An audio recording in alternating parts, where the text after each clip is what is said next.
Sa nakaraang season nakita natin kung paano tinapos ni Jinwoo ang Jeju Island Raid at naging bayani ng buong South Korea. Dito din niya napagdesisyonan na bubuo siya ng sarili niyang guild.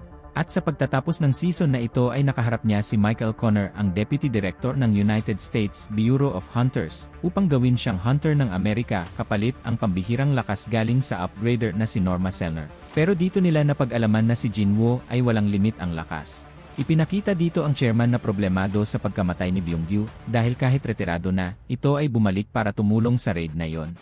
Kaya labis siyang nalulungkot na humarap sa lahat para ianunsyo ang matagumpay nilang pagsasara ng gate sa Jeju. Pero bigla na lang may tumawag dito dahil may nagbukas na B-rank gate sa gitna ng kalsada.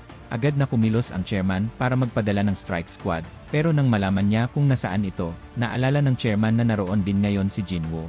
Iniisip ni Jinwoo kung anong nangyari kay Mrs. Selner. Nagdududa siya na makikipagkita pa ulit iyon sa kanya.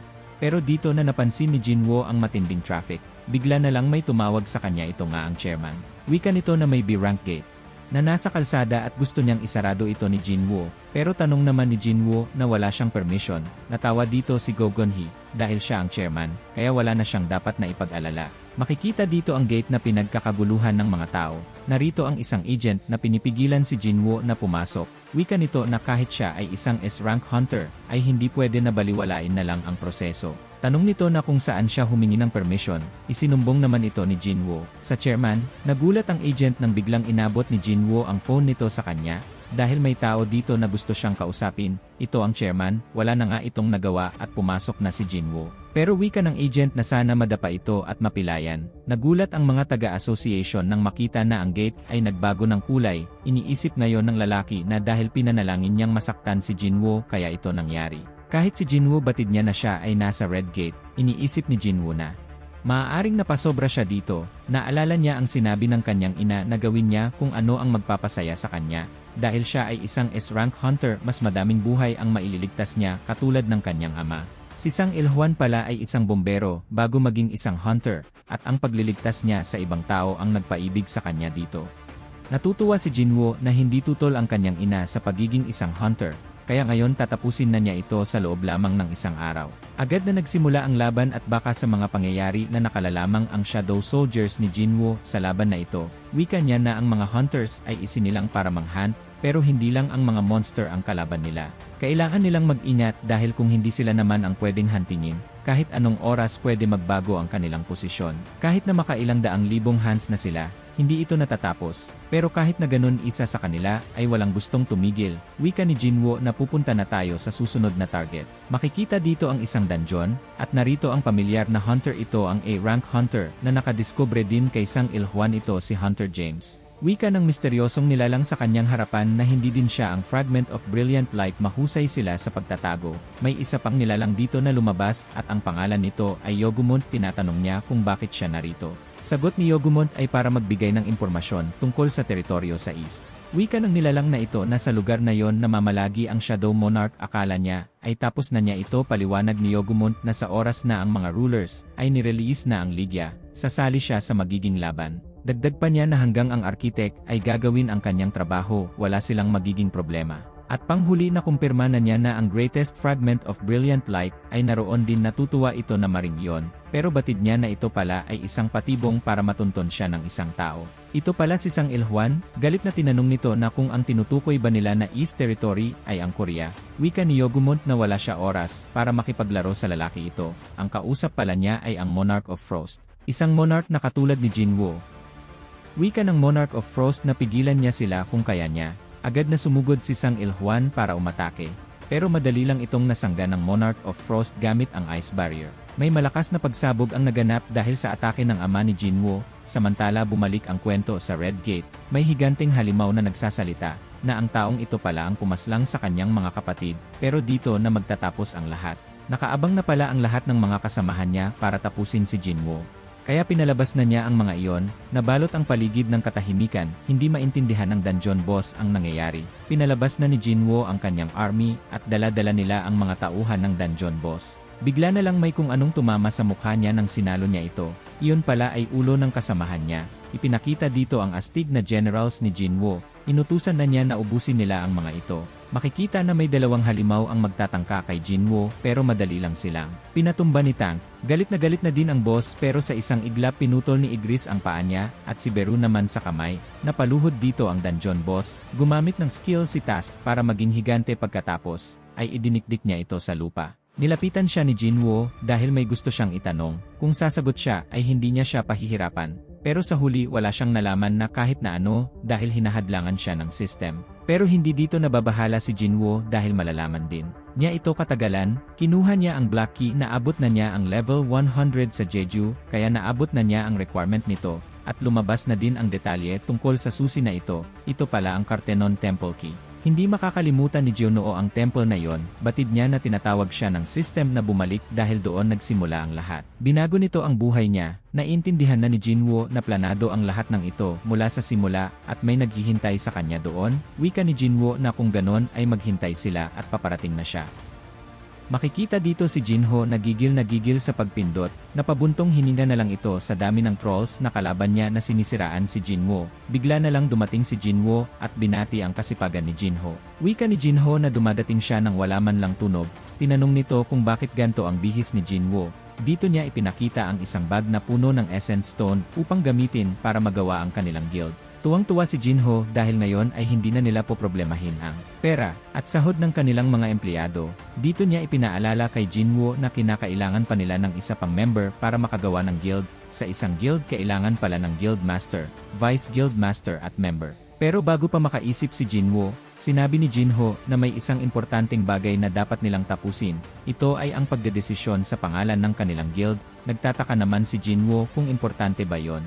Dito na nagbibigay ng kung ano-anong pangalan si Jinho, pero wika naman ni Jinwoo na gusto niya ay solo play guild ang maging pangalan ng kanilang guild. Natulala na lang si Jinho sa pangit nito. Hindi ito makapaniwala kung nagpapatawa ba siya, pero naiintindihan niya na si Jinwoo ay isa pa rin tao. Pero bigla na lang may kumatok. Gulat na gulat si Jinho sa nasa harap niya. Ito pala si Cha Ha-in. Tinanong ni Jinwoo kung bakit siya narito. Wika ni Cha Ha-in na gusto niyang sumali sa guild niya.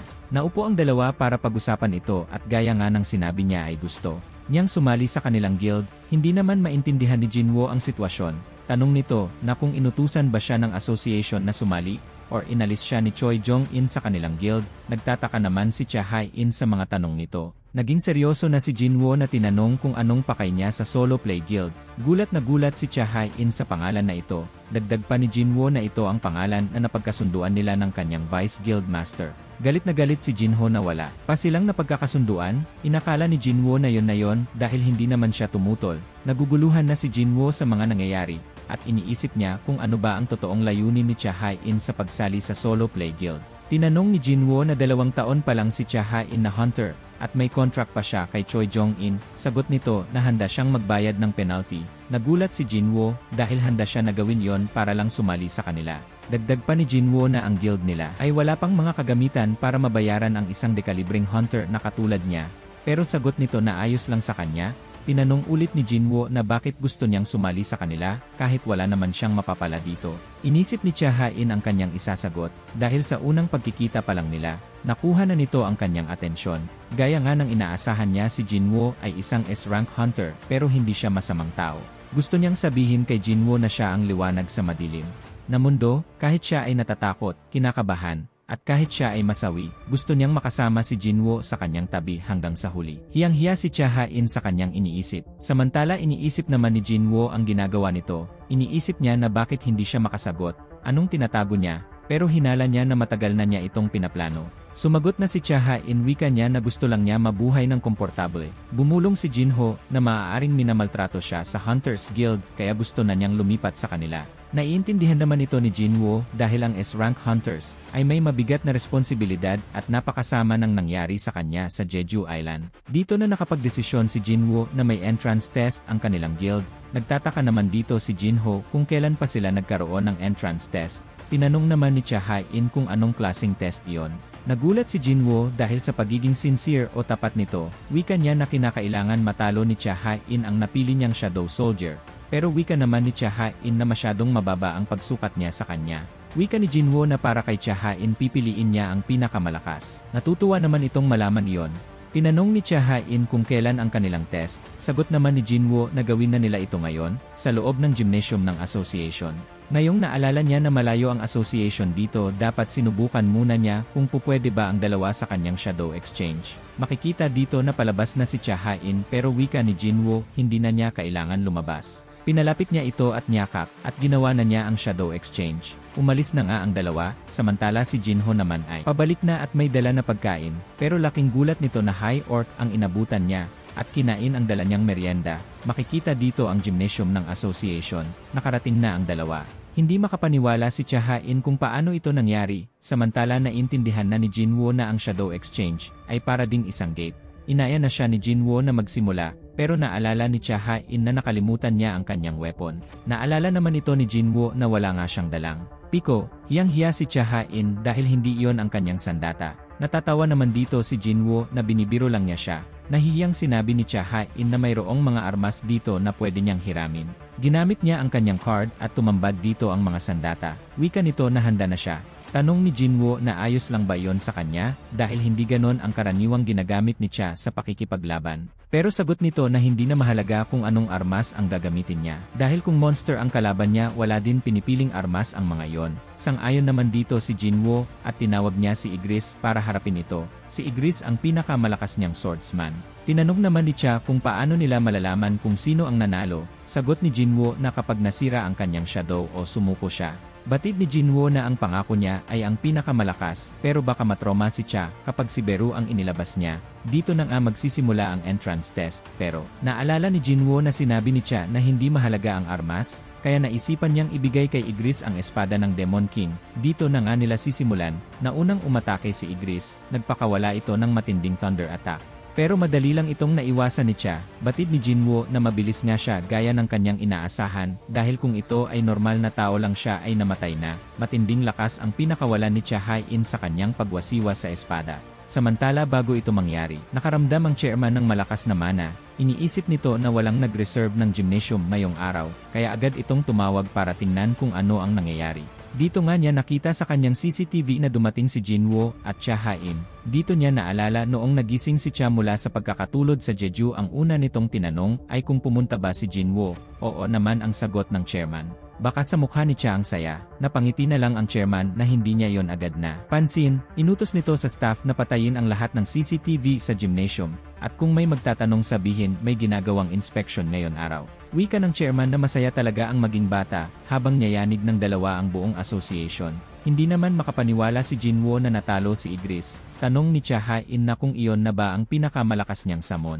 Wika nito na palabasin na niya yon. Sagot naman ni Jinwoo na maaari siyang masaktan, pero wala itong problema kay Cha. Dahil gusto niya ulit iyon labanan, nagulat si Jinwoo na alam pala niya, wala nang ang nagawa ito ay tinawag na niya si Beru. Baka sa mukha ni Cha Ha-in ang pag-aalala. Tinanong siya ulit ni Jinwoo kung magiging ayos lang ba talaga siya. Kung gagamitin ni Beru ang buong lakas niya, halos imposibleng manalo si Hunter Cha. Nagpakita ng paggalang si Beru sa kanyang hari at nagtanong kung ano ang nais nitong gawin niya. Labanan mo siya, pero huwag mo siyang sasaktan, tugon ni Jinwoo. Sumang-ayon si Beru at agad naglabas ng isang nakakapanindig balahibong aura. Isang sigaw lang niya, yumanig na ang buong lugar. Napalunok si Hunter Cha. Paano natalo ni Jinwoo ang halimaw na ito sa Jeju Island? Tanong niya sa sarili. Hindi siya nagpatumpik-tumpik pa. Sumugod siya ng mabilis, ngunit sa isang iglap, nasa likuran na niya si Beru. Mabilis siyang umatake muli, pero sinalo lamang ito ni Beru nang walang kahirap-hirap. Hariko, sabi ni Beru kay Jinwoo, ipinag-utos mong talunin siya nang hindi siya sinasaktan. Madali lang ito, ipapakita ko lang sa kanya kung gaano ako kalakas. Nagpatuloy ang laban. Sinubukan ni Hunter Cha ang lahat ng kanyang makakaya mga mabibilis na pag-atake. Matitinding teknik, ngunit lahat ay naiwasan o napigilan ni Beru na parang laruan lang siya. Hindi nagtagal, inilabas ni Beru ang kanyang signature move, isang nakakabinging sigaw na nagpatigil kay Hunter Cha. Nakita ito ni Jinwoo at alam niya tapos na ang laban. Tanong nito na kung kontento na ba siya, pero umiling si Hunter Cha. Wika nito na hindi pa siya tapos. Nagulat si Jinwoo, alam naman niyang walang laban si Cha Ha-in kay Beru, pero bakit hindi ito sumusuko? Bigla siyang nagduda, may ibang plano ba siya? Napakunot noo si Beru sa matigas na determinasyon ni Hunter Cha. Kung ganoon, anya, wala na akong pagpipilian. Muling sumugod si Beru, mas mabilis, mas matindi. Pero sa huling sandali, naiwasan ito ni Hunter Cha at ginamit ang kanyang sword dance. Bumagsak ang kanyang espada at nagkasira-sira matapos sumalpok sa katawan ni Beru. Ngunit hindi siya tumigil. Mula sa kanyang mga kamay, may isang bagong sandata ang nabuo ang Sword of Light. Sa isang kisap mata, isang matalim at nag-aalab na atake ang dumapo kay Beru. Napasinghap si Jinwoo. Alam niya kung anong mangyayari pagkatapos nito. Ang instinct ni Beru, na matagal nang nakakadena, ay muling nagising. Paslangin ang kalaban. Parang isang hayop na nakawala sa hawla, biglang naging mabangis si Beru. Sa isang iglap, handa na niyang tapusin si Hunter Cha. Subalit bago pa siya makahataw, isang utos mula kay Jinwoo ang pumigil sa kanya. Natauhan si Beru, agad siyang umatras, yumuko, at humingi ng kapatawaran sa kanyang hari. Patawad, hari ko, nadala ako. Lumapit si Jinwoo kay Hunter Cha, tanong niya kung ayos lang ba siya. Hindi mo kailangang ipilit ang sarili mo para lang makasali sa isang bagong tatag na guild. Ngunit may ibang bagay siyang gustong malaman. Sabihin mo sa akin, bakit mo gustong gawin ito? Nanatiling tahimik si Hunter Cha, pero kita sa mukha niya ang emosyon. Nagbiro si Jinwoo at tinanong kung interesado ba siya sa kanya, na mula si Hunter Cha, nag-alinlangan. Pero sa huli, bumuka ang kanyang labi. Oo ang sagot nito. Sa loob ng Federal Bureau of Hunters, isang mabigat na tensyon ang bumalot sa silid. Humingi ng tawad sina Michael Connors at Miss Selner kay Chief Brennan, dala ang isang nakakagulat na revelasyon si Jinwoo ay isa sa mga kings. Napakunot no si Chief Brennan. Tinutukoy mo bang ang lakas niya ay katumbas ng isang national level hunter? Tanong niya kay Miss Selner. Mabilis namang nagpaliwanag si Miss Selner. Ayon sa kanya, lahat ng awakened beings ay humuhugot ng kapangyarihan mula sa isang misteryosong lugar na tinatawag na The Other Side. Dito nagmumula ang kanilang koneksyon sa enerhiya na kanyang nararamdaman. Karaniwan, kapag may isang makapangyarihang individual, ito ay nagliliwanag sa kanyang paningin tanda na isa itong kings. Ngunit si Jinwoo ay naiiba, wala siyang koneksyon na gaya ng sa iba. Nang sinubukan niyang basahin ang kanyang enerhiya, isang malalim, madilim, at nakakakilabot na presensya ang sumakop sa kanyang kaloob-looban. Tinanong ni Chief Brennan kung si Jinwoo ba ay isang masama. Yumaling si Miss Selner. Hindi iyon ang punto ko. Ang nais kong ipaliwanag ay ang pinagmulan ng kanyang kapangyarihan. Hindi siya gumagamit ng koneksyon sa The Other Side. Sa halip, ang sarili niyang lakas ang bumubuo rito. Wala siyang limitasyon. Nagising ang interest ni Chief Brennan. Tumayo ito at agad tinanong ni Connors kung saan siya pupunta. Basement level 24, sagot nito. Habang nasa elevator, nag-usap ang dalawa. Kung hindi natin magagamit ang kakayahan ni Miss Selner upang kumbinsihin si Jinwoo na sumali sa atin, kailangan nating maghanap ng ibang paraan, seryosong sabi ni Chief Brennan. Naalala niya ang unang S-rank gate na bumukas, isang pangyayaring tumatak sa kasaysayan. Sino ba naman ang makakalimot doon? Sagot ni Connor, ang pinakamadugong dungeon raid sa kasaysayan. Sinira nito ang buong West Coast. Ilang daang hunters ang ipinadala ng Amerika, ngunit 5 lang ang nakauwi ng buhay. At silang 5 ang unang tinawag na national level hunters. At ang kalaban nila noon, si Kamish ang dragon ng pagkawasa. Pagdating nila sa level 24, ipinakita ni Chief Brennan ang isang espesyal na silid. Dito nakatago ang ruin stone na nakuha mula sa katawan ni Kamish, isang kayamanang naghihintay sa tamang magmamay-ari. Sa kasaysayan, wala pang national level mage class hunter, anya. Kaya naghihintay lang ang batong ito sa kanyang tunay na tagapagmana. Samantala, si Jinwoo ay malalim ang iniisip. Dala ng pag-aalinlangan, kinausap niya ang kapatid niyang si Jina. Kung irarit mo ako, ano sa tingin mo? Tanong niya. Napatingin lang si Jin sa kanya, at walang kaabog-abog na sumagot na siya ay isang amateur. Nagpatuloy ang kanilang kulitan hanggang sa lumipat ang usapan sa plano ni Jinwoo ang pagtatayo ng sariling guild. Tanong ni Gina kung ano ang pangalan nito, sagot ni Jinwoo na solo player guild. Natawa si Gina. Hindi bagay, hindi ka naman solo player, may shadow army ka. Napaisip si Jinwoo. Tama nga naman, may mas magandang pangalan ako, mungkahi ni Gina. Jin Guild. Sa Chinese characters, ang A ay ibig sabihin ay ako at ang Jin ay ibig sabihin at to go parang ay move forward. At kung babaliktarin ang pangalan ko, lalabas na Jin. Nagustuhan ito ni Jinwoo. Sa puntong iyon, nabuo ang pangalan ng kanyang bagong guild. Habang abala si Jinwoo sa kanyang mga plano, si Cha-hain naman ay hindi makatulog. Paulit-ulit niyang iniisip ang nangyari. Hindi niya alam kung ano ang iniisip ni Jinwoo matapos siyang sumagot ng oo nang tinanong kung interesado siya rito. Nahihiya siya, baka akala ng lalaki ay umamin na siya ng nararamdaman niya. Ngunit sa gitna ng kanyang pag-aalinlangan, isang alaala ang sumagi sa kanyang isipan, isang mensaheng iniwan ni Min Beongyu, ang healer na nagligtas sa kanya noon. Kapag nagkita kayo ni Jinwoo, may isang bagay kang kailangang sabihin sa kanya. May isang kapangyarihang nakatago sa loob niya. Paalalahanan mo siya bago mahuli ang lahat. Napadilat si Cha-hain. Ngayon niya lang naalala ang mensaheng iyon. At ngayon, alam na niya kung ano ang dapat niyang gawin. Sa loob ng Knights Guild Headquarters, isang kagulat-gulat na balita ang natanggap ng mga miyembro. May mataas na antas ng gate na nagbukas sa kanilang nasasakupan. Ngunit isang malaking problema ang bumungad sa kanila. Hindi nila basta-basta makukuha ang permit upang pasukin ito. Teka, anong rank ba ang gate? Tanong ng isa sa kanila. Isang top tier A rank, sagot ng guildmaster, si Park Jong-soo. Nagkaroon ng katahimikan sa loob ng silid. Alam nilang kahit isang A-rank lang ito at hindi S-rank, delikado pa rin. Wala silang sapat na lakas para pasukin ito, lalo na't wala silang strike squad na binubuo ng mga A-rank hunters. Kung ipipilit natin, siguradong patay tayong lahat, seryosong sabi ni Jong-soo. Ngunit hindi rin nila kayang pabayaan ang sitwasyon. Isa ang Knights Guild sa 5 pinakamalalaking guild sa bansa, at malaking kahihiyan kung wala silang gagawin. Dito na pumasok ang suhestyon ni Jung Yerim, isang A-rank healer. Bakit hindi tayo humingi ng tulong pero hindi sa ibang guild sa isang tao lang? Kung isang buong grupo ng A-rank hunters hindi kayang pasukin ang gate, paano mo asahan na isang tao lang ang makakagawa nito? Ngunit nang banggitin ni Yerim ang pangalan ni Sung Jinwoo, natahimik ang lahat. Alam nilang ilang beses nang nasarado ni Jinwoo ang mga gate mag-isa. Wala nang pag-alinlangan.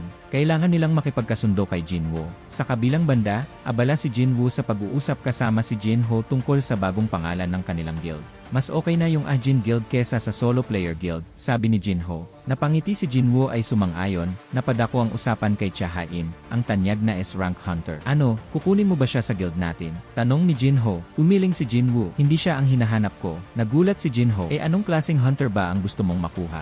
Isang hunter na may lisensya, walang interes sumali sa ibang guild, pero mapagkakatiwalaan, sagot ni Jinwoo. Bago pa sila makapagpatuloy, may kumatok sa pintuan. Bumungad sa kanila si Park Jong-soo, ang guild master ng Knights Guild. Jinwoo, may favor sana kami panimulan nito.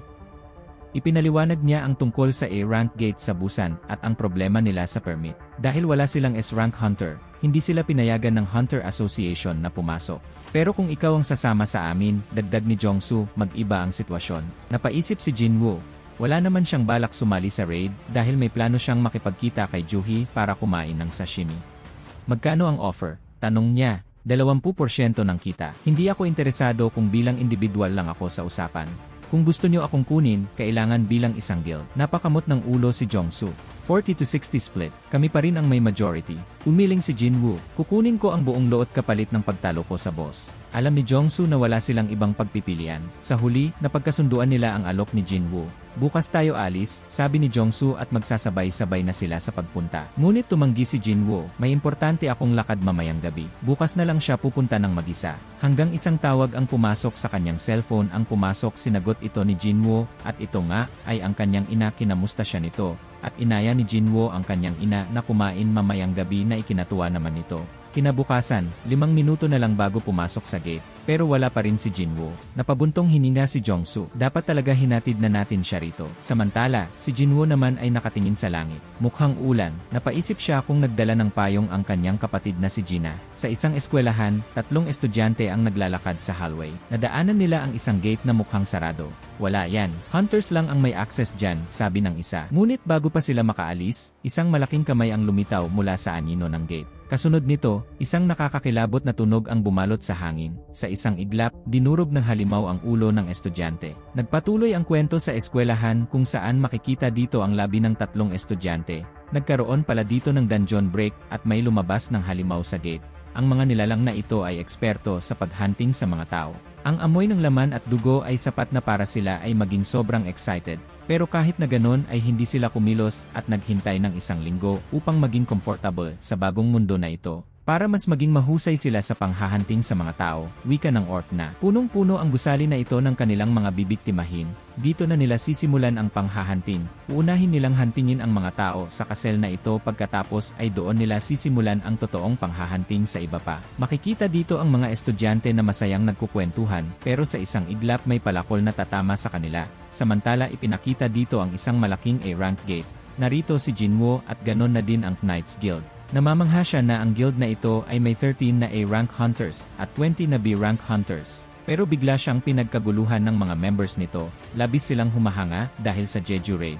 Pero dito na sila pinatigil ng isa nilang kasamahan dahil nakahihiya ito para kay Jinwoo. Ito pala si Jeong Yerim ang main healer ng Knights Guild. Dito na ipinaliwanag ni Jong-soo na siya ang magiging leader ng raid na ito, pero hindi natutuwa ang mga kasamahan niya dahil narito naman si Jinwoo. Paliwanag nito na ang tungkulin lang ni Jinwoo ay panatilihing magiging ligtas ang lahat. Nagtanong naman ang isa nilang hunter na kung sa tingin ba ni Jong-soo na ganon kahina ang kanilang guild para umasa sa proteksyon ng iba. Natutuwa namang sinabi ni Jong-soo kay Jinwoo na ang guild members niya ay malalakas ang loob. Dito na nga nila sinimulan ang raid, samantala sa association, bigla na lang silang nakatanggap ng tawag. Ang tawag na ito ay nanggaling sa isang school at ayon dito ay may mga monsters na naroon. Ito pala ay isang babae na duguan, habang nagtatago sa kanilang CR. Habang ikinukwento ng estudyante ang itsura ng mga ito, napagtanto ng operator na ito ay isang orc. Napatayo ang operator at pinapaalis na ang babae dahil ang mga orc ay kaya silang maamoy. Napasigaw na lang ang estudyante na sagipin siya ng mga ito. Iyon na din ang huling salita na narinig ng operator. Ipinakita dito ang mga estudyante sa hallway na nagmamadaling lumabas ng school, nang hihinayang ang isang orc dahil hinayaan nilang tumakas ang kalahati ng kanilang mga target, pero ayos lang ito dahil madami pa dito ang natitira. At hinarangan nila ang daanan para tumakas kaya wala nang kawala ang mga yon. Papaslangin nila silang lahat. Makikita dito ang isang grupo ng mga estudyante na ipinangharang ang kanilang mga desk upang hindi makapasok ang mga halimaw. Takot na takot ang mga ito. Pero sa isang iglap na wasak lang ang ginawa nilang harang, narito na ang isang orc na nababalutan ng dugo na galing sa ibang mga estudyante. Napansin ng isang orc na may magic ang isa sa mga ito at iyon ang uunahin nilang paslangin. Takot na takot si Jinna at tinatawag ang kanyang kuya. Wika ni Songi na kinakailangan niyang lumaban, kahit na siya ay isang E-rank hunter. Tinanong ng isang orc kung iyon ba ay isang tao. Batid nila na ang lakas noon ay nanggagaling sa ibang nilalang. Ang tinutukoy pala nila ay si Jinna at tatapusin na nila ito, pero bigla na lang nagpakita ang Shadow Orc ni Jinwoo para pigilan ang kalaban. Sa isang iglap ay madali nitong tinalo ang orc sa harapan nila. Narito ang tatlong general ni Task. Samantala sa loob ng dungeon, hindi makapaniwala si Jongsu na mayroon ditong ogre na may dalawang ulo. Nang akma itong aatake agad na gumawa ng shield si Jongsu dahil siya pala ang tank ng strike squad na ito. Matinding depensa ang pinamalas nila. Kasabay nito ay nag-counter naman ang kanilang mga fighter at mage, dahilan para tuluyang matalo ang halimaw. Wika ni Jongsu na hindi ito maganda dahil ang two-headed ogre ay nagpakita sa umpisa pa lang ng raid, ibig sabihin ay may mas malalakas pang halimaw ang narito. Ang dungeon na ito pala ay may hindi mabilang na undead monsters ang naninirahan, pero nagtataka ang mga ito dahil sa hindi malamang dahilan umaatras ang mga halimaw. Naiintindihan ni Jinwoo na alam ng mga monsters na may mas mapanganib na nilalang ang narito. Pero bigla na lang siyang nakaramdam ng hindi maganda. Agad nagpaalam si Jinwoo na kinakailangan na niyang umalis, pero hindi sang-ayon dito si Jongsu dahil malalagay sila sa kapahamakan. Wika ni Jinwoo na kung ganon, tatawag na lang siya ng kapalit para tumulong sa kanila. Nagtataka naman si Jongsu na wala ng hunter na makagagawa nito maliban sa kanya. Dito na nga niya pinalabas si Beru ang monster na pumaslang sa napakadaming S-rank hunters sa Jeju. Inutos ni Jinwoo na protektahan niya ang mga tao at paslangin ang lahat. Agad na nagmamadali si Jinwoo na umalis, pero matatagalan siya sa dami ng mga ito, kaya tinawag niya si Kaisel at lumipad. Nagulat ang mga tao sa biglaang paglabas ni Sang Jinwoo, samantala inutos naman ni Jinwoo na gamitin ni Kaisel ang buo niyang bilis papunta sa kanyang kapatid. Makikita dito ang mga Shadow Orc ni Jinwoo na madaling pinaslang ang mga kalaban dahil ang kalaban lang nila ay mga ordinaryong orcs, walang panama sa kanila ito na mga generals na. Nagtataka ang mga estudyante na ang mga halimaw na ito ay pinoprotektahan sila. Pinaslang nga mga ito ang tatlong kalabang orc. Nang napansin ni Jin na may paparating, inakala niya na yon ang kanyang kuya, kaya titignan niya ito, pero agad siyang pinigilan ng Shadow, dahil hindi ang master nila ang dadating. Samantala ipinakita dito ang dungeon boss. Ngayong sa wakas ay naalis na ang panghuling shield ng gate, at makakalabas na din siya sa dungeon. Ito pala si Guroktaru ang pinuno ng Red Blade Tribe at tiwala itong walang makakatalo sa kanya. Dito niya napagalaman na may tatlong High Orcs ang tumulong sa mga tao na labis nitong ikinainis dahil silang mga Great Orcs ay hindi man lang matalo ang tatlong High Orcs. Wika nito na ituro nila ang daan at ubusin niya ang mga iyon.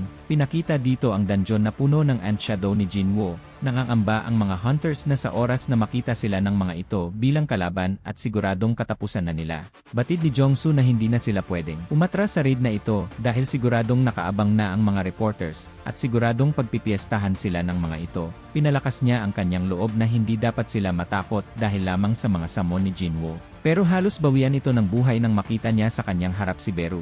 Nakangiti nitong sinabi na tapusin na nila ito. Kabadong-kabado na si Jongsu dahil hindi niya alam kung ano ang iniisip ng dungeon boss ng Jeju. Nawala ito bigla ngunit sa ilang sandali lang ay bumalik din si Beru. Agad, may hinagis itong isang bagay pagkatapos ay nagpatuloy na sa loob ng dungeon. Tinatanong ng mga guild members niya na kung magpapatuloy pa ba sila. Pero nang tiningnan nila ang hinagis ni Beru, ito pala ang ulo ng pinakamalakas na undead na nakalaban nila.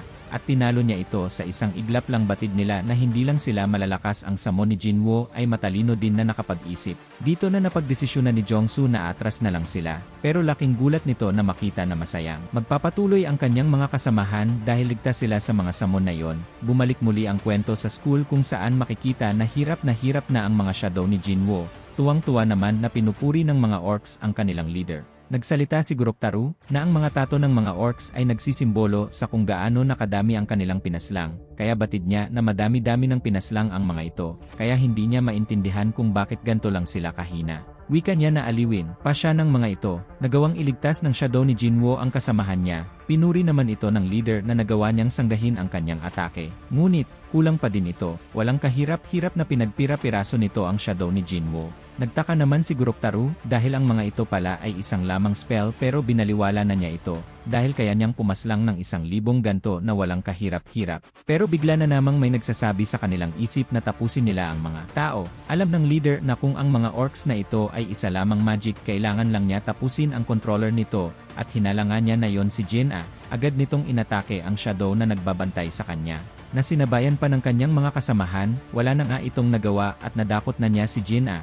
At nang akma niya itong tatapusin, bigla na lang nakaramdam ang leader ng matinding takot, dahil may nakakatakot na nilalang na papunta dito.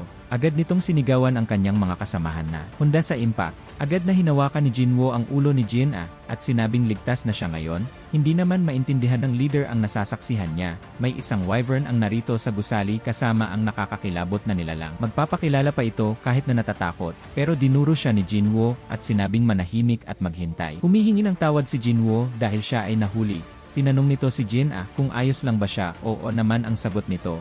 Pero nang mapansin ni Jinwoo na may pasa ito sa kanyang pisngi dahil sa pagkakapiga ng leader, agad nitong inutusan ang kanyang shadow army na ligtas na alisin dito ang lahat ng estudyante.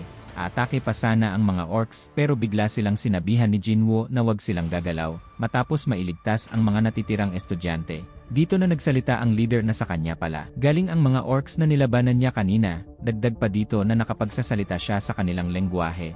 Agad na sinalakay ng mga orcs si Jinwoo, pero dito na nagsimula ang ating bida sa kanyang walang habas na pagpaslang. Wala orc na hindi birutal ang sinapit sa kanyang kamay. Makikita na atake pa dito ang iba pa. Pero sa isang iglap lahat sila ay dinurog ni Jinwoo. Hindi naman makapaniwala ang leader sa kanyang nasaksihan. Ginamit ulit ni Jinwoo ang Dominator's Touch at dinakot ang leader. Tanong nito na kung bakit nila gustong patayin ang mga tao. Sagot ng leader, dahil may boses na paulit-ulit itong sinasabi sa kanila.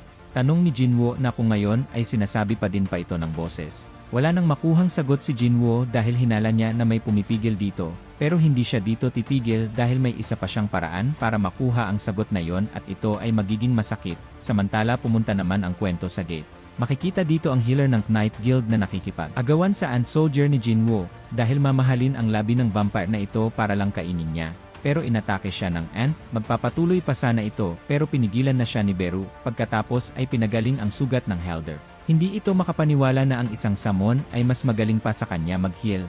Dito na nga sila nakarating sa dungeon boss, at ito ay isang lich. Dagdag pa dito na may mahigit 10 Death Knights ang nasa baba niya. Takot na takot ang Knights Guild sa kanilang sitwasyon. Naalala ni Jongsu na ang pinakamalakas na guild ng China ay inubos ng Arc Lich noong nagkaroon ng dungeon break, at kung hindi dahil kay Liu Zigang iyon ay magiging isang masalimuot na trahedya.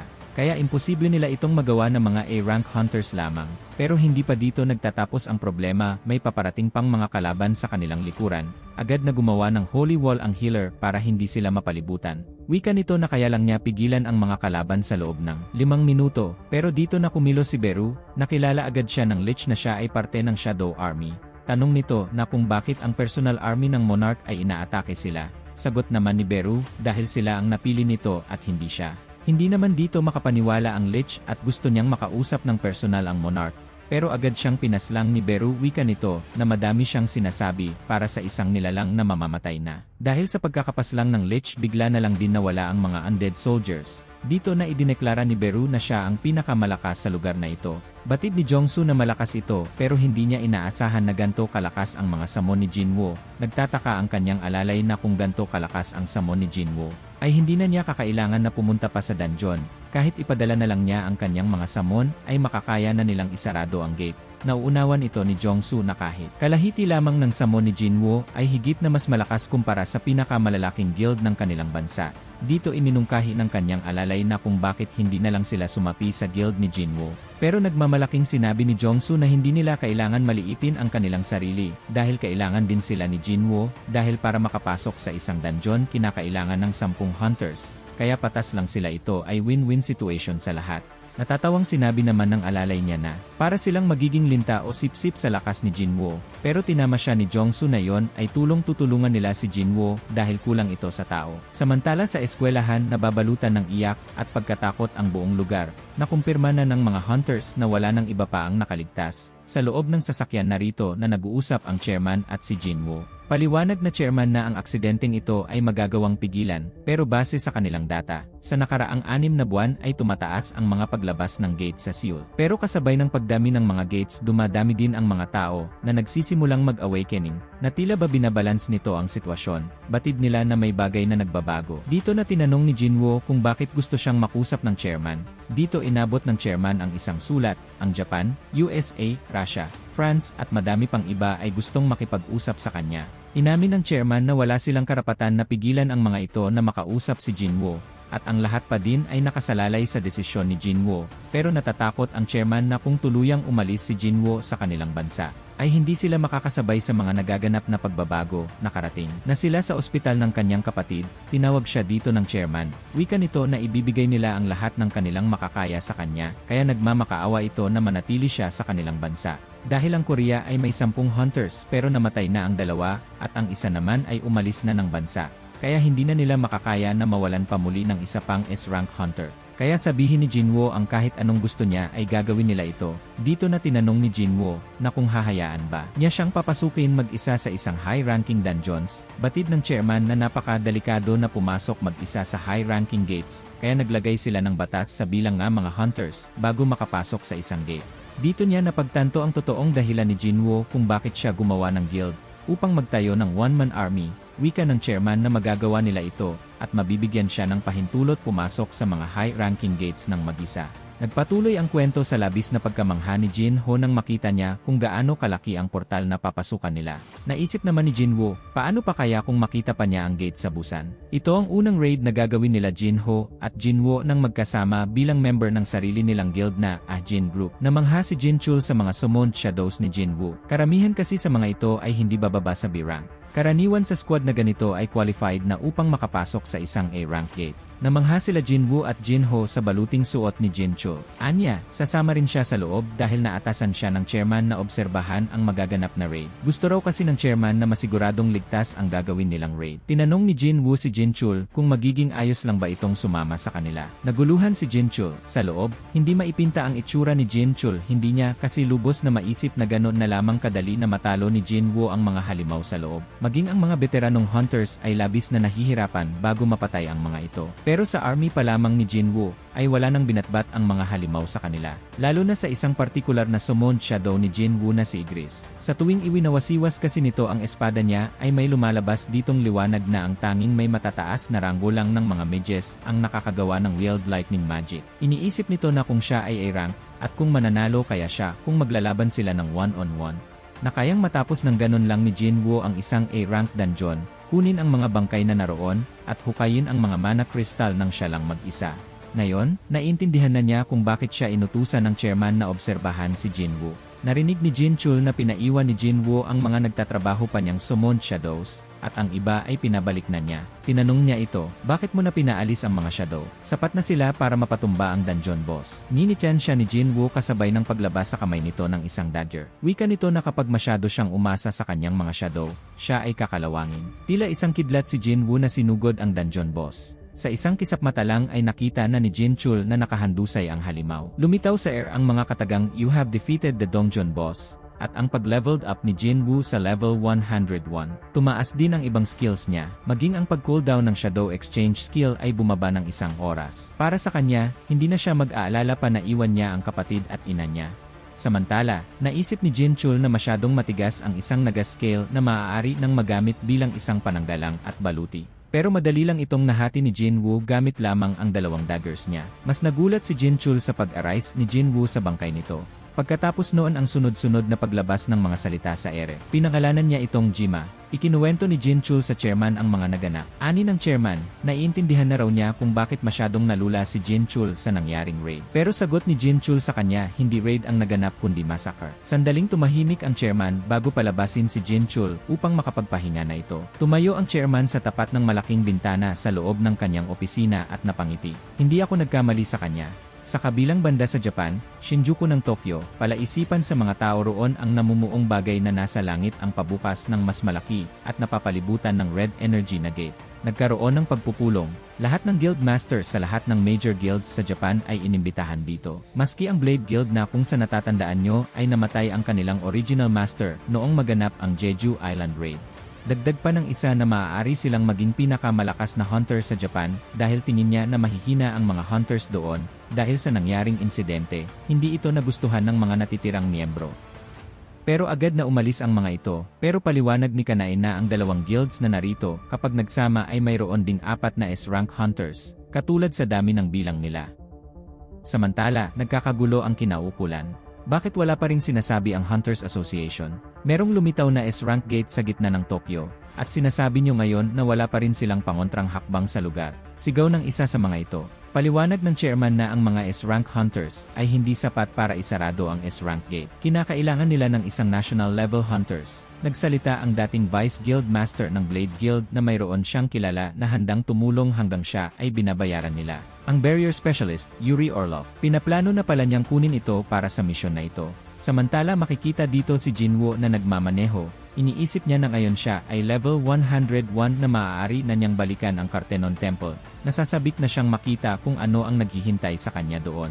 Ipinark ni Jinwoo ang kanyang sasakyan sa parking lot ng kanilang guild. Napansin niyang may taong nakatingin. Aalis na sana ang babae, ngunit mabilis siyang naharangan ni Jinwoo. Ito pala si Cha Ha-in. Tinanong siya ng ating bida kung bakit ka tumatakbo. Kinakabahan si Cha Ha-in na sumagot na naiwan niya ang kanyang sasakyan rito. Dagdag pa nito na may gustong ipasabi si Min Beonggu sa kanya patungkol sa kapangyarihan ni Jinwoo. Nanlaki ang mga mata ni Jinwoo, at niyaya agad si Cha Ha-in na pumasok sa loob ng opisina niya upang doon na mag-usap. Pagkapasok, hindi na agad nagpaligoy-ligoy pa si Jinwoo at tinanong si Cha Ha-in patungkol sa nasabi nito. Dito ikinuwento ni Cha Ha-in ang naranasan niya habang siya ay walang malay sa dungeon. Kinausap siya ni Beonggu na sabihin kay Jinwoo na mag-ingat siya sa kapangyarihang nananalaytay sa kanya. Wika nito na may kung sino ang naghila sa akin mula sa kadiliman. Pero wala na ako sa sarili ko noon. Alam ko pa ang nangyayari sa paligid ko. Pero naramdaman ko noon na tila sunod-sunuran lamang ako nito at wala akong ibang pwedeng sundin kundi siya lamang. Ang nakakapanibago lamang doon ay masaya akong pagsilbihan si Jinwoo. Anong ibig mong sabihin? Tanong ni Cha Ha-in sa boses. Sagot naman nito, ang kapangyarihan niya ay labis na nakakatakot at napakalakas. Dapat niya itong malaman. Tandaan mo ang tunay na army ni Hunter Sung Jinwoo ay bago pa man matapos, ay nawala na ito na parang bula.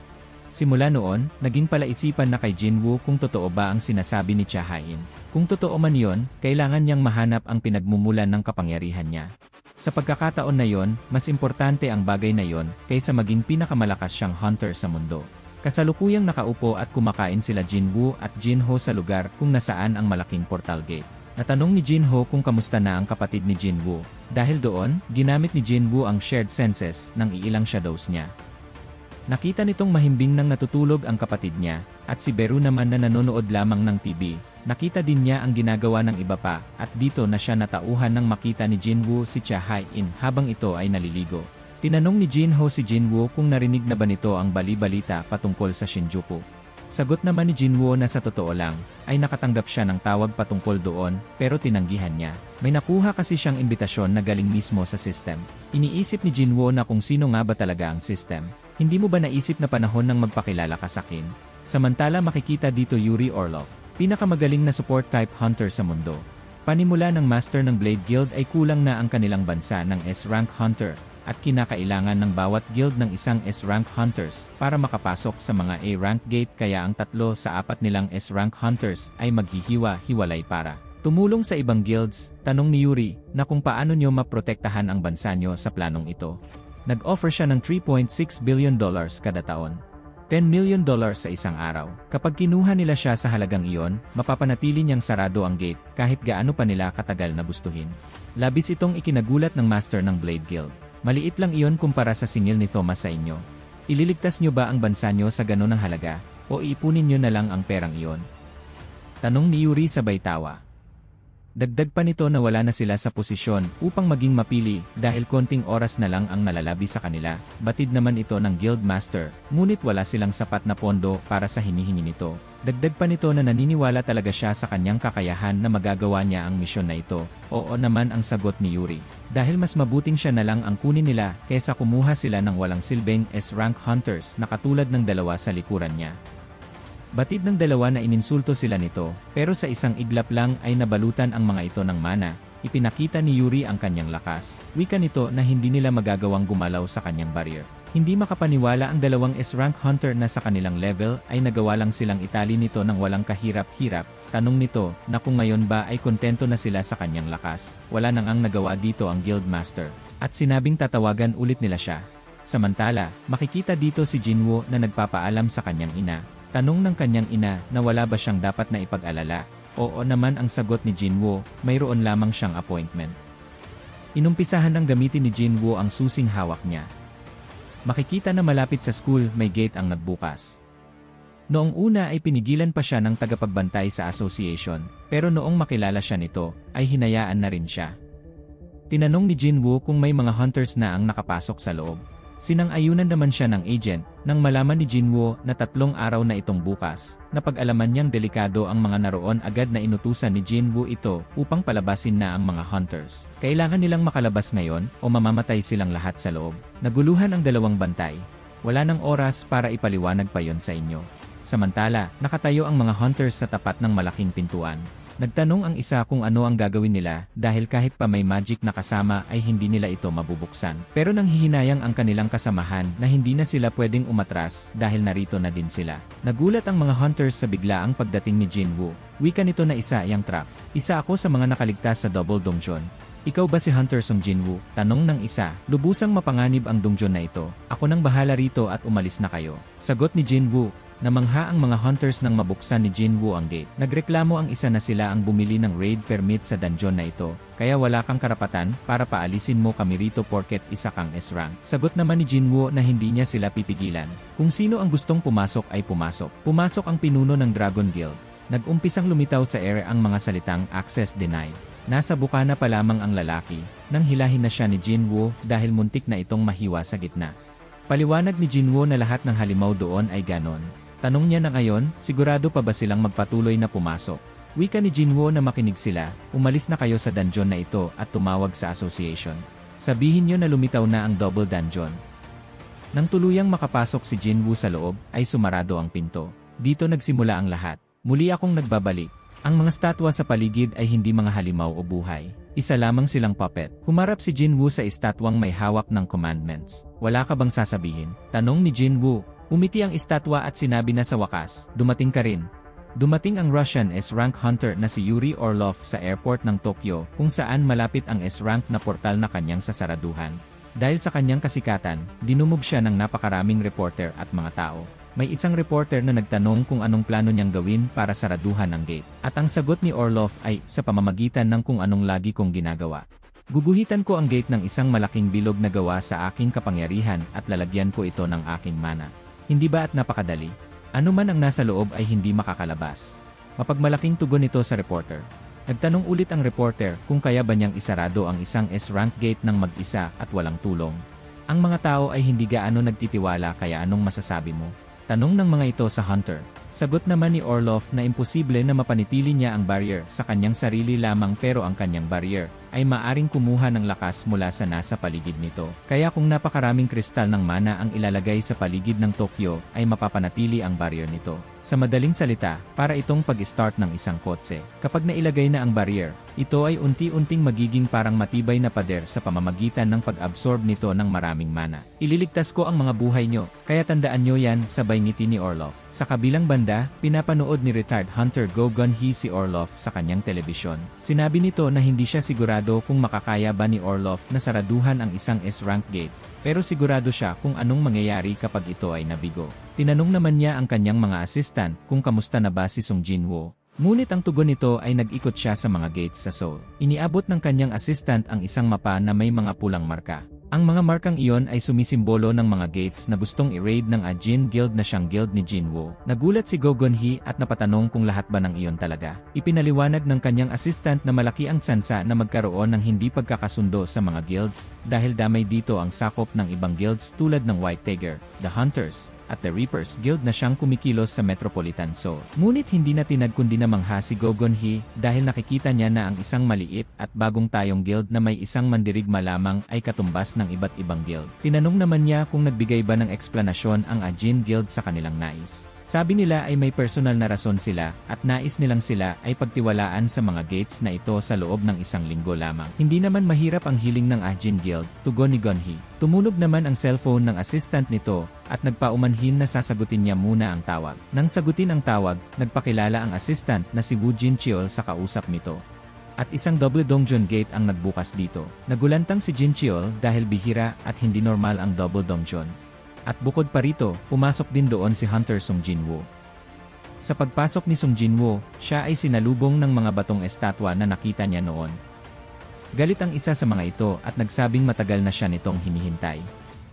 Binasag pa nito ang tabla na bato na nakasulat ang mga utos.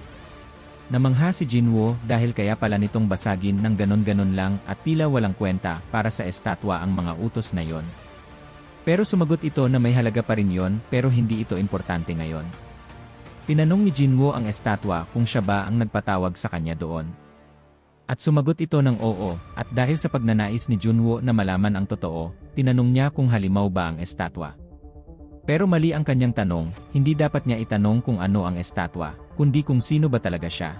Ito ang magiging huling pagsubok niya, na kapag nagawa nitong makatayo pa rin pagtapos ng pagsubok, ay malalaman niya ang lahat ng nais niyang malaman, at ito ang gantimpala niya mula dito. Kumpiyansa naman si Jinwoo sa sarili nito, at sinimulang tawagin ang kanyang Shadow Army. Pero pinigilan ito ng estatwa, at sa isang pitik ng kamay ay nawala ang kapangyarihan ni Jinwoo. Sinabi nito na hindi dapat sa ganoong paraan siya lumaban, dahil ito ay isang pagsubok. Hindi niya nais malaman ang kakayahan ng mga Shadow Armies, kundi ang kakayahan mismo ni Jinwoo. At isa-isa nang nabuhay ang mga estatwa at sinimulang atakihin si Jinwoo.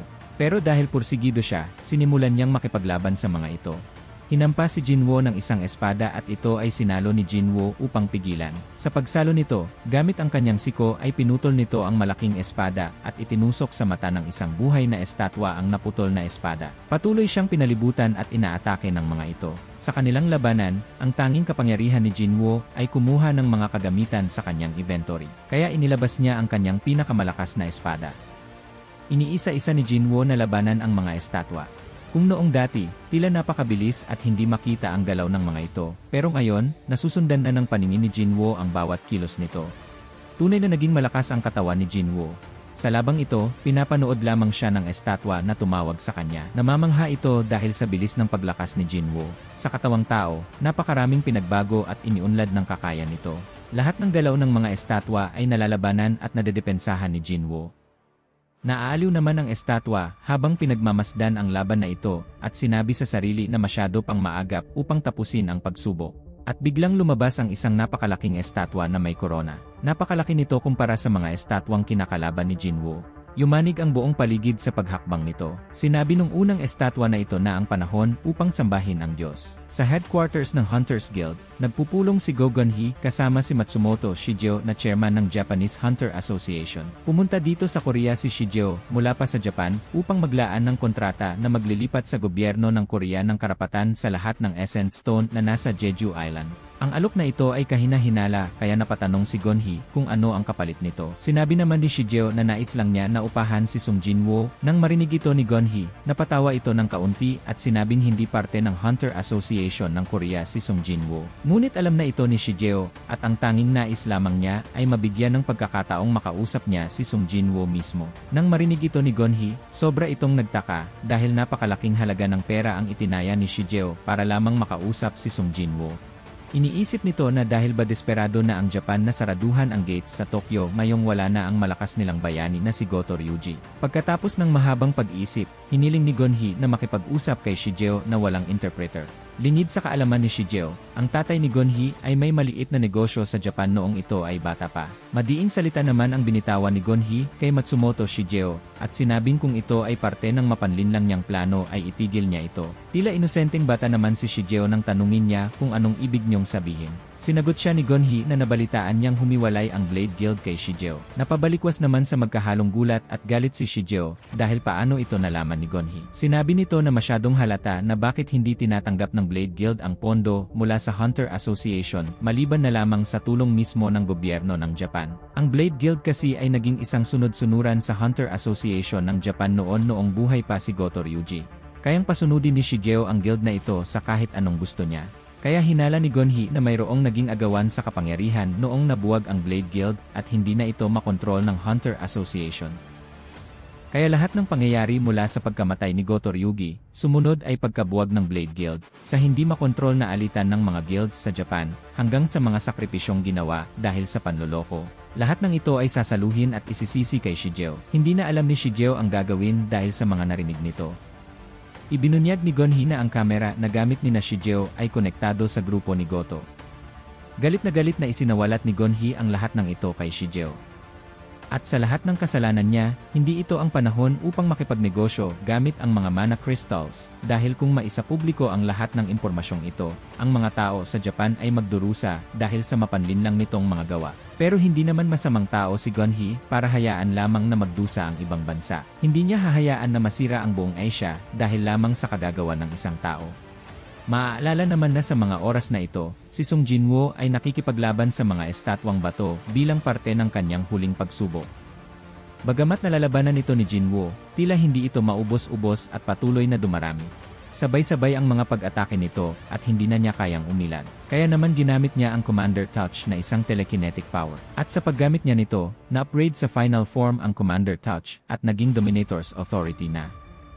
Pinag-untog-untog niya ang mga estatwang bato at sabay-sabay naman ang mga ito na sumabog. Tiningnan naman ni Jinwoo ang paligid at napagtanto niyang dapat niyang talunin muna ang malakas na estatwa. Iniangat ng malakas na estatwa ang napakalaking paa nito upang tapakan si Jinwoo, pero mas mabilis si Jinwoo at ito ay nailagan niya.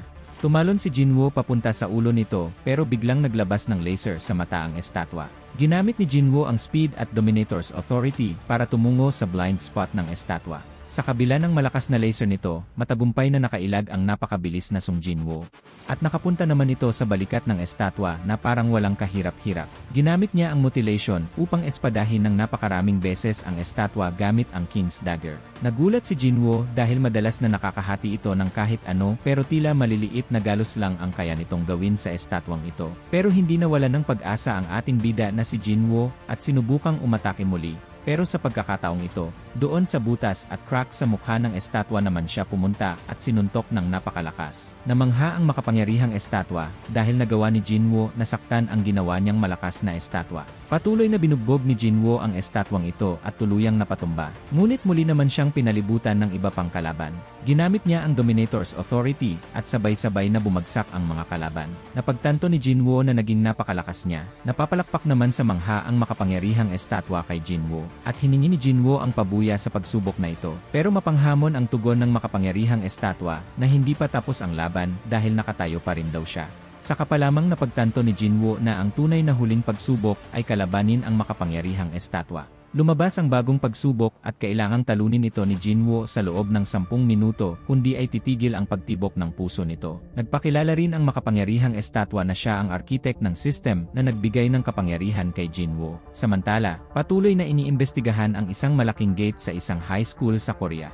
Nanguna ang surveillance team ng Korea upang tingnan ang kalagayan nito. Kasabay nito, bumuo ng isang team ang Hunters Association at 7 elite hunters ang kanilang nakalap sa pangunguna ni Woo Jinchul. Alam ni Jinchul na hindi sapat at hindi makakatulong ang team na ito kay Jinwoo pero naging handa lang siya. Sa paglapit nila sa gate, lumabas ang madilim at nakakatakot na aura. Napatigil sa takot si Jinchul sa harap ng gate. Hindi ito makagalaw dahil tila siya lang ang nakakadama ng sobrang nakakatakot na aura. Napakalakas naman na ang lumalabas mula rito. Tinanong niya kung may ibang guild ba ang nakaantabay sa kanilang paligid. At sinigurado naman ng mga kasama niya na ang Hunters Guild ay handang rumesponde sa kahit anong oras. Samantala, nagsimula na ang labanan ni Jinwoo at ng architect ng system. Naunang kumilos ang architect at sinalubong si Jinwoo gamit ang napakabilis na galaw nito. Nabigla si Jinwoo sa bilis at hindi nagawang umilag sa malakas na suntok nito. Tila napurnada na ang ating bida. Hindi nagpatinag ang kalaban at nagbigay na naman ng napakaraming mga suntok. Sa pagkakataong ito, nagawang ilaga ni Jinwoo ang mabilis na mga atake ng kalaban. Tuwang-tuwa ang architect sa kanyang nakikita na lakas ni Jinwoo. Sa pagkakataong ito, nakasingit ng suntok si Jinwoo at direktang tinamaan ang mukha ng kalaban. Ngunit sa kabila nito, lalo lamang natuwa at ginanahan ang architect sa labanang ito. Napakaraming mga ideya ang pumapasok sa isip ng ating bida. Inisip niya na kaya niyang labanan at talunin ang architect na ito. Sa gitna ng laban, tinanong niya kung bakit ginawa ng architect ang sistema, bakit siya ang piniling player, at kung anong nangyayari sa mundo. At nagpatuloy ang madugong labanan ng dalawa. Ginamit ni Jinwoo ang Dominator's Authority upang umatake sa malayuan. Pero ipinagyabang din ng architect na kaya din nito ang ginawa ni Jinwoo. Ipinakita din nito na lahat ng mangyayari ay nakalatag na kahit mamatay o mabuhay man ang architect. Nagdiskusyon ang dalawa patungkol sa sistemang ito. Tinanong ni Jinwoo kung paano nagawa ang system at kung bakit siya ang pinili. At doon niya nalaman na ang architect ay hindi talaga siya ang nais piliin pero dahil siya ay isang architect at moderator lamang ng player breeding system, wala itong nagawa kundi piliin si Jinwoo. Sa pagkakataong ito, inilabas na ng architect ang buong lakas nito at determinadong talunin si Jinwoo. Pero natapatan ni Jinwoo ang bilis niya at nakipagsabayan ng pag-atake. Ang kanyang mga pandama ay nahahasa at tumitibay. Iba't ibang mga armas naman ang ginamit ng architect. Pero nadarama lahat ni Jinwoo ang paggalaw nito. Mukhang malaking tsansa na manalo ang ating bida. Dahil dito, gulat na gulat ang architect. At sa kalagitnaan ng pag-isip niya, napakaraming pag-atake na ang nagawa ni Jinwoo at tuluyang naputol ang braso nito. Hindi siya makapaniwala na nakadama ng sakit ang architect. Dumating ang pinakamatinding oras ng labanan ng dalawa. Lumalakas si Jinwoo pero humihina naman ang kalaban. At unti-unting nahihiwa ang katawan ng estatwang architect. Dahil dito, naglabas ng napakalaking kalasag ang architect. Pero tila buhangin na lang ito kay Jinwoo dahil mabilis niya lang ito nabasag. At sa wakas, napatumba at lubusang natalo ng ating napakalakas na bida ang architect. Natapos na ang pagsubok na si Jinwoo ang nagwagi. Kaya naman, bilang pabuya, sinagot na ng architect ang tanong ni Jinwoo na ang lahat ng sagot dito ay matatagpuan sa loob mismo ni Jinwoo. Nagpakita ng alaala ang architect at pinapili si Jinwoo kung titignan niya ito o hindi. At upang malaman ang katotohanan, pinili ni Jinwoo na tignan ang alaalang ito. At biglang napunta si Jinwoo sa isang madilim at sira-sirang lugar. Nakita niya ang parada ng napakaraming mga halimaw na hindi mabilang. Ang mga halimaw ay tumingin sa langit, sa direksyon ni Jinwoo. At nakita ni Jinwoo na puno ng gate ang kalangitan. Napaisip ito na hindi ito ang planetang Earth dahil sa mga nakikita niya. At kung ang dami ng mga halimaw na ito ay mapunta lahat sa Earth, hindi mananalo ang mga tao laban dito. Pero mali ang iniisip niya, dahil mula sa gates, lumabas ang napakaraming mga may mapuputing pakpak na mandirigma. Ito ay isang malaking digmaan. Ang mga halimaw, laban sa mga kulay silver na mandirigma. Napuno ang lugar ng tunog ng patayan at labanan. At tila ilog na pag-agos ng dugo ang makikita dito. Napakalakas ng mga silver na mandirigma. Pero bago pa man nila maubos ang mga halimaw, isa-isang tumigil ang mga silver na mandirigma. May nagsalita ng arais at lumabas ang isang tila anino na nilalang. At lahat ng mga namatay ay isa-isang nabuhay at nagpasakop sa Shadow Monarch. Namatay man ang mga halimaw, pero sila ay naging immortal at lalong lumakas dahil sa Shadow Monarch. At muling sumiklab ang labanan ng Shadow Armies at mga silver na mandirigma. Muling naging matindi ang labanan ng dalawang panig. Ang silver na mga mandirigma na dapat ay mananalo, nabaligtad dahil sa pagdating ng Shadow Monarch. Tila mga insekto na lamang sa Shadow Armies ang kanilang kalaban. At lahat ng namatay sa labanan, kinuha ng Shadow Monarch at ginawang mga tagasunod niya. Ang pagkapanalo ay masisigurado na sana ng Shadow Monarch pero may mga dumating. Sa kabilang banda, sa mundo ng Earth, ang Hunters Association ay natagpuan ang pintuan ng Double Dungeon. Iniisip nila na doon pumasok si Sang Jinwoo at nais nila siyang iligtas. Sa harap pa lang nito, napakalakas na mana naman ang nararamdaman nila mula dito. At sa kanilang pagpasok, ang kanilang natagpuan na lamang ay mga piraso ng basag na bato galing sa labanan ni Jinwoo at ng architect. Nagulat ang architect sa mga hindi inaasahang bisita. Sila ay sinaway nito dahil baka magising ang kanyang hari mula sa pagkakatulog. At nakita nila si Sang Jinwoo na nakatayo at hindi gumagalaw. Inatake silang lahat ng arkitek at namangha sa lakas ng mga ito. Para sa kanya, ang mga taong ito ay magiging magandang alay para sa hari. Maaalala na si Jinwoo ay napunta sa memorya ng labanan ng Shadow Monarch at mga kulay silver na mandirigma. Pero ang labanang ito ay natigil sa pagdating ng hindi inaasahang mga panauhin. Dalawang napakalaking gate ang lumabas mula sa kalangitan, isang kulay asul at isang kulay pula. Lumabas mula rito ang iba't ibang lahi ng mga halimaw. Ang Ricardo Peitos, Rokan, Ingras at ang Radiru clan ay nandito. Sinimulan din nilang atakihin ang mga Shadow Armies. Sa kabilang banda, tinamaan ng matindi ang ilang kasama ng Hunters Association sa Double Dungeon dahil sa atake ng arkitek at dali-daling dinala sa likod ang mga sugatan upang pagalingin. Isa-isa namang bumangon ang mga estatwang bato upang kalabanin sila. Nagsalita ang arkitek na kung sino ang mananatiling nakatayo kapag natalo ang mga estatwang bato ay masasaksihan ang pagsilang ng hari. At lumabas ang napakalakas na laser sa mata nito at tinira ang mga tao. Nakailag naman si Choi Jong-in at tinira ng kanyang kapangyarihan ang arkitek. Ginamit nila ang pagkakataong iyon upang basagin ang mga estatwang bato. Pero mas matibay ang mga ito kaysa sa inaakala nila. Bukod sa lakas ng mga estatwa laban sa pisikal na atake, hindi rin tumatalab ang magical power. Lahat ng kanilang kapangyarihan ay nilabas nila pero hindi man lang makatalo ng isang estatwa. Dahil hindi nila matalo ang estatwa, naisip ni Jong-in na gisingin mula sa pagkakahipnotismo si Jinwoo. Inatake niya ng apoy si Jinwoo pero dinepensahan ito ng galit na arkitek dahil si Jinwoo ang itinuturing niyang hari. Inatake naman ng arkitek si Jong-in gamit ang espada. Ginamit naman ng mga tao ang pagkakataon na ito upang malapitan ang katawan ni Jinwoo. Sa isip ni Jinwoo, patuloy niyang nakikita ang digmaan ng Shadow Monarch at mga halimaw. Naisip niya na walang rason upang maglabanan ang mga halimaw at Shadow Armies dahil ito ay labanan talaga ng mga halimaw at kulay silver na mandirigma. Pero nagtataka siya kung bakit inaatake ng mga halimaw ang mga Shadow Armies. Doon niya napagtanto na maaring may hidwaan sa gitna nila. Makikitang nag-uusap ang White Flames Monarch na si Baran at ang Shadow Monarch na si Ashborn. Nagsalita si Ashborn kay Baran na may pagkakataon sana na matapos na ang digmaan ngayon pero pinagtaksilan siya nito. Pero bumisi at tumawa lang itong si Baran, kaya sinakal niya ito at binuhat. Pagkatapos ay tinapos niya ang buhay ng White Flames Monarch na si Baran. Napanood ni Jinwoo ang lahat ng ito. At sa pagtingin niya sa mata ng White Flame Monarch, napagtanto niya na ito ay si Baran na ayon sa kanyang pagkakakilala, ang hari ng mga demonyo. Sa isang iglap naman, ang katawan ni Jinwoo ay naging gaya ng katawan ng Shadow Monarch. May kulay violet na ilaw ang lumabas sa kanang dibdib niya at makikita na dalawang puso ang nasa loob ni Jinwoo, isang puso ng tao sa kaliwa at puso ng Shadow Monarch sa kanan. At lumabas ang napakaraming kulay silver na mandirigma sa langit.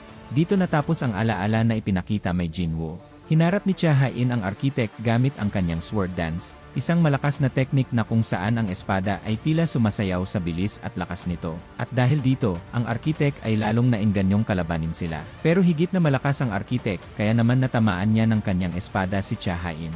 Ipinagyabang naman ng arkitek ang kanyang lakas, talino, at kapangyarihan. At makikita na ang lahat ng hunters na ito ay hindi makapalag at tila nanghihina na simula noong sila ay naglabanan. Pero patuloy pa rin silang lumaban at umatake dahil ang tanging paraan para sila ay manalo ay gisingin si Sang Jinwoo. Sa isa pang atake ng arkitek, matatalo na sana niya si Cha Ha-in pero mabilis itong nakailag. At laking gulat ng arkitek na makita niyang may shadow sa balikat ni Cha Ha-in. Hindi siya makapaniwala na ang kanyang hari na si Jinwoo ay naglagay ng shadow kay Cha Ha-in para protektahan ang itinuturing niyang kaibigan. Naramdaman ng arkitek na tapos na ang alaala ng Shadow Monarch at muli nang isisilang ang panibagong Shadow Monarch. Pero hindi niya inakala na ang kanyang itinuturing na hari ay bigla siyang aatakihin. Si Sang Jinwoo, na may panibagong lakas, ay muling nagbalik. Galit na nagtanong si Jinwoo kung anong nangyari sa katawan niya dahil ang kanyang kanang dibdib ay umiilaw ng violet. At nang makita ng mga Korean hunters ang pagbabalik ni Jinwoo, nabuhayan sila ng pag-asa. Patuloy naman ang pag-atake ni Jinwoo sa arkitek at tuluyan niya itong napatumba dahil sa kanyang lakas. Dahil dito, sobrang nagtaka ang arkitek kung paanong si Sang Jinwoo pa rin siya at hindi ang Shadow Monarch ang nasa harapan niya kahit na mayroon ng itim na puso ito. Ang itim na puso na ito ang nagbibigay ng kakaibang dami ng mana kay Jinwoo. Pero kahit nangyari ang mga ito, hindi pa rin nasagot ang katanungan ni Jinwoo kung ano ba ang isang player at bakit siya ang pinili. Kaya sumigaw ng malakas ang arkitek dahil ramdam nito ang pagtataksil sa kanya ng Shadow Monarch. Sa ginawa niyang ito, nilabas ni Jinwoo ang mga armas at espada niya at itinutok sa arkitek. Pero lahat ng natitirang estatwa ay nagsimulang gumalaw. Ang mga ito ay puppet ng arkitek at kahit mamatay siya, patuloy pa rin ang kanyang mga puppet na atake. Pero ang plano ni Jinwoo ay patayin ang arkitek pati na ang kanyang mga puppet. Nagulat ang arkitek sa planong ito kaya nais niyang lokohin si Jinwoo na kapag pinatay niya ang arkitek, babalik si Jinwoo bilang isang A-rank hunter. Pero alam ito ni Jinwoo at alam niyang kahit patay na ang arkitek mananatili ang kapangyarihan niya. Kaya naman sinubukan ng arkitek na manipulahin ang system pero tinanggalan na siya ng karapatan na manipulahin ito. Kaya inilabas ni Jinwoo ang kanyang kapangyarihan at sinabing tatalunin niya ng buo ang system. At sa isang nakakamanghang atake ni Jinwoo, tuluyang nawasak ang estatwa ng arkitek. At bilang pagbabanta laban kay Jinwoo, ang mga huling salita ng arkitek ay kapag natayo ang haligi ng langit na may nagbabagang apoy, hindi matatakasan ni Jinwoo ang kamatayan. At dito naman sa labas ng gate, nag-aantay ang ilang Korean hunters. Isang oras na ang lumipas mula nang pumasok ang Hunters Guild sa gate na ito. Ngunit maya-maya, makikita na may mga anino ng hunters ang palabas ng gate. Lahat sila ay makikitang sugatan at tila nanlulumo. Nagulat naman ang mga hunters sa labas at kita sa ekspresyon nila ang takot dahil ganito kalaking pinsala ang natamo ng malalakas na hunters. Hinilig naman ng Hunters Guild na tulungan silang buhatin ang mga namatay. Huling lumabas si Jinwoo na may sira-sirang damit dahil sa labanan. Siya ay nag-iisip ng malalim dahil natalo na niya ang arkitek pero wala pa ring kasagutan sa tanong niya. Napatanong naman si Woo Jinchul kay Jinwoo na kung bakit 20 top-ranked hunters ang namatay pero na-clear ito ni Jinwoo ng mag-isa. At muling napaisip ng malalim si Jinwoo. Saka sinabing nakaligtas lang siya sa tulong ng Hunters Guild at iba pa. Alam na pala ni Jinchul na double dungeon ang pinasok ni Jinwoo kaya humingi siya ng tulong sa ibang guild upang tumulong kay Jinwoo pero napakarami pa ring buhay ang nasawi. At doon din alaman ni Jinchul na ang double dungeon mismo ang nagdala kay Jinwoo doon sa gate na yon. Ibinunyag din ni Jinwoo na may mensahe siyang natanggap upang pumunta sa gate. Pero ang mensaheng iyon ay tanging si Jinwoo lang ang nakakakita. Tunay na kakaiba si Jinwoo. Kinamusta naman ni Chahain si Jinwoo kung ayos lang ba siya. Sumagot naman si Jinwoo na maayos naman ang kalagayan niya at siguro pagod lang. Pagkasabi niya nito, bigla na lang bumagsak si Jinwoo at nawalan ng malay. Nabigla ang mga tao sa paligid at agad nilang tinulungan si Jinwoo. Sa lugar naman ng Tokyo, Japan na kung saan naroon si Yuri Orlov upang saraduhan ang gate, dumating ang malalaking truck na puno ng mga mana crystals. Maalala na hiniling ni Orlov ang mga ito upang mapalakas ang kanyang barrier sa gate. Sa pagdating ng 2 toneladang mana crystals, inihanda na ni Orlov ang mga ito upang simulan ang paglalagay ng barrier. Tiningnan nila ang napakalaking gate na kulay asul na nasa itaas. Ngunit may isang bagay ang bumabagabag sa kanya, may nararamdaman siyang kakaiba. Ito ay hindi dahil hindi perpekto ang kanyang barrier, subalit may isang presensya ang nasa paligid. Hinamon ito ni Orlov na ipakita ang kanyang sarili. At sa taas ng isang gusali, may isang nilalang na kulay itim ang nakatingin sa kanila. At makikita na ito ay isang tao na nakasuot ng jacket. Lumabas sa kanyang bibig ang mga salitang, ito na ang simula, ang lahat ay nangyayari ng maayos patungo sa isang hindi maiiwasang trahedya. At ang gate ay naging parang isang pulang bagyo na nagpadilim sa buong paligid. Naroon naman sa paligid ang mga militar, kahit na alam nila na walang magagawa ang mga baril at mga tangke nito laban sa mga halimaw mula sa gates. Ito pala ay backup plan na kung hindi magtagumpay si Orlov, may kaunting oras pa para humingi ng tulong. Kaya ang mga ito ay parang mga pangsakripisyo lamang. Sa mga oras na ito, sisimulan na ni Orlov ang paglalagay ng barrier sa gate. Lumalakad dito na puno ng kayabangan at nag-isip ng mga bansag sa kanya tulad ng isang taong nagsarado ng S-rank gate. Pero alam niya sa sarili niya na may isang taong mas nararapat sa bansag na yon. Uminom naman siya ng alak upang pakalmahin ang sarili. Tinanong pa niya kung ilan ang mga S-rank hunters sa paligid dahil gusto niyang mapanood siya ng mga ito. Ngunit kakaunti naman ang mga S-rank hunters sa bilang na 15. Sa ilang sandali, naging abnormal ang paggalaw ng gate. At ito ay unti-unti nang bumubukas. Sa kabilang banda, nagising si Sang Jinwoo sa hospital kung saan siya naroon. Bigla namang pumasok si Jinho at binati ang bagong gising na Jinwoo. Napasigaw si Jinho at tinanong kung bakit ang tagal gumising ni Jinwoo at inakala niya na patay niya ito. Sino ba kasi ang mag-aakala na mawawalan siya ng malay sa loob ng 3 araw? Inalala ni Jinwoo ang lahat ng nangyari at ang lahat ng ipinakita sa kanya ng arkitek na nagdala sa kanya sa kapaguran at makatulog siya sa loob ng 3 araw. Bigla namang naalala ni Jinwoo ang S-rank gate sa Japan. Tinanong niya kung ano ang nangyari dito. Ikinuwento ni Jinho ang nangyari. Noong oras na magbukas ang gate, lumabas ang iba't ibang uri ng malalakas at makapangyarihang higante. Napakalaki ng mga ito na nagbigay ng takot sa mga hunters. Hindi maipinta ang kanilang mukha sa sobrang takot dahil sobrang lakas agad ng mga lumabas sa gate. Pero kumpiyansa si Orlov sa kanyang sarili at sinimulan ang paglalagay ng barrier. Iniangat niya ang kanyang kamay at kinuha ang kapangyarihan ng mga mana crystals na inilagay sa paligid. Inatake ito ng isang higante pero hindi ito nabutas o nagalaw man. Dahil dito, natuwa si Orloff sa naging resulta ng kanyang matibay na barrier. Ngunit may isang mas malakas na higante ang lumabas, at sa isang hiwa lang ng espada ay nabasag ang barrier na ito. At ang raid na ito ay nauwi sa isang malaking kabiguan. Nalungkot si Jinwoo sa mga salitang narinig niya. Sa loob naman ng office ni Yeo Myung-han, siya ay nagising mula sa pagkakatulog sa kanyang lamesa. Tinanong niya ang assistant niya kung ilang oras siyang tulog, at nalaman niyang 23 na oras na siyang tulog. May iniabot naman ang kanyang assistant na mahalagang impormasyon. May dalawang mahalagang bagay siyang sasabihin. Una, may isang tao ang nagising mula sa walang hanggang pagkakatulog o eternal slumber. At ang taong ito ay ang ina ni Sung Jinwoo. Si Myung-han ay nagulat na may taong nagising pala mula sa walang hanggang pagkakatulog. At ang pangalawang mahalagang bagay, ang anak niya na si Yoo Jin-hee ay naririto. Pumasok si Jin-hee at tinanong kung kailan niya pa nararanasan ang sintomas ng walang hanggang pagtulog. Sa kabilang banda naman, at dito dumating ang pinakamalaking kamalasan sa buhay ni Orloff. Walang nagawa at hindi nakapalag ang S-rank hunter na si Orloff nang siya ay pulutin at lunukin ng higante. Patuloy naman ang pag-atake ng mga militar ng kanilang mga tangke at armas sa mga higante. Pero kahit anong gawin nila, tila hindi man lang nasusugatan ang higante. Umarangkada naman ang Japanese S-rank hunter na si Kanai Tawata dala ang kanyang espada. Alam niyang walang talab ang armas ng mga militar kaya siya at ang kanyang grupo ang umatake sa napakalaking higante. Inuna nilang atakihin ang mga mata nito upang hindi makakita at hindi makadepensa ang higante. Pero sa sobrang bilis nito, ito ay nakailag at natuliro si Tawata dahil kahit sa sobrang laki nito, mabilis pa rin ang galaw ng higante. Sa kabilang banda naman, ang lahat ng labanang ito ay naka-broadcast sa telebisyon. Nanonood dito si Sang Jinwoo at inaanalisa ang mga nangyayari. Ang kanyang mga napapanood ay sobrang tindi na anopat na ikumpara niya ito sa Jeju Island. Sinabi rin niyang kung hindi ito mapipigilan, ang buong Asya ay malalagay sa panganib, kaya dapat siyang kumilos agad upang maresolba ang problemang ito.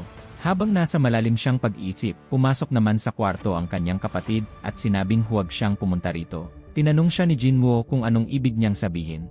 Ramdam ni Sang Jin-a na pupunta ang kanyang kapatid sa Japan upang tumulong, pero kita sa ekspresyon niya na malungkot siya. Agad naman na nangako ang kanyang kuya na si Jinwoo na hindi siya pupunta kahit saan. At sa mga ginawa niya nitong mga nakaraan, nais niya munang magpahinga kaya hindi dapat mag-alala si Jin-a. Si Sang Jinwoo, sa pangakong hindi siya pupunta upang tumulong ay umupo sa upuan ng isang parke. Nilabas niya ang kanyang shadow soldier na si Beru. Si Beru naman ay agad na tumugon sa pagtawag ng kanyang amo. Tinanong siya ni Jinwoo kung ito ba ay nanonood lamang ng drama kesa bantayang mabuti ang kanyang kapatid na si Jin-a. Hindi naman ito sumagot at tinanong na lang ni Jinwoo kung kamusta na ang kanyang kapatid. Wala namang ikinikilos na kakaiba si Jin-a, ayon kay Beru. Napaisip si Jinwoo na baka ang kanyang kapatid ay natrauma sa mga nangyayari. Hindi naman siya kasi nito pinipigilan sa mga raid niya maliban na lang noong una. Kaya naglakad-lakad muna si Jinwoo habang iniisip kung ano ang dapat niyang gawin. At habang siya ay naglalakad, may isang kotse ang tumigil sa kanyang harapan at inimbitahan siya. Sa mga sumunod na pangyayari, si Jinwoo ay nasa loob ng office ni si Yeo Myung-han.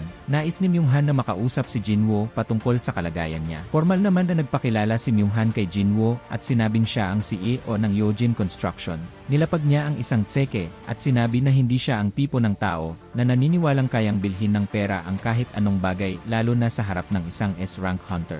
Kundi, ibinibigay niya ito bilang pagpapakita ng sinseridad at pagiging totoo. Inisip naman ni Jinwoo kung ano ang nais nitong mangyari. Kaya tinanong niya kung anong nais ng CEO na bilhin mula sa kanya. Mula sa malungkot na ekspresyon, ibinunyag ni Myung-han na siya ay may sakit na katulad sa ina ni Jinwoo. Hindi ito alam ni Jinho na kanyang anak, kundi siya, ang kanyang asawa, at kanyang assistant lamang, maliban sa mga doktor ang nakakaalam patungkol dito. At ngayon, ibinunyag na rin niya ito kay Jinwoo. Inamin ng CEO na matagal na niyang hinahanap at sinusubukang makuha ang gamot sa walang hanggang pagtulog pero ang nakuha lang niya ay ang kaalaman na ang nanay ni Jinwoo ay gumaling mula dito. At naniniwala ang CEO na hindi aksidente na ang tanging gumaling lang sa sakit na ito ay ang nanay ni Jinwoo. Tiniyak naman ng CEO na ang tanging nais lang niya kay Jinwoo ay ang katotohanan. At kung magsabi siya ng totoo, hindi niya kalilimutan ang kabutihan niyang ito. Sa mga narinig na ito ni Jinwoo, napaisip siya ng malalim. Kailangan niyang pumili ng gagawin. Sasabihin ba niya ang totoo o itatago niya ito? Sa mga oras na ito, patuloy ang kaguluhan at labanan sa Japan dahil sa paglabas ng mga higante sa S-rank gate. Ang mga reporter ay nakasakay sa helicopter upang makitang mabuti ang nangyayari sa baba. Kita sa takot ng kameraman at reporter ang mga nangyayari sa baba. Ang mga higante ay sinisira ang mga gusali, hinuhugot ang mga puno, at binubura ang lahat ng may buhay. At higit pa doon, kinakain nila ng walang awa ang mga tao. Ang mga reporter naman ay kumpiyansa na hindi sila maabot sa itaas kaya patuloy sila sa panonood at pag-uulat ng nangyayari. Ang mas maliit na higante ang kumikilos habang ang pinakamalaki ay malapit sa gate. Maaring ito ay may hinihintay o binabantayan. Ayon sa kanila, humihinga ito pero parang wala itong buhay at tila may ibang kumokontrol na parang isang machine.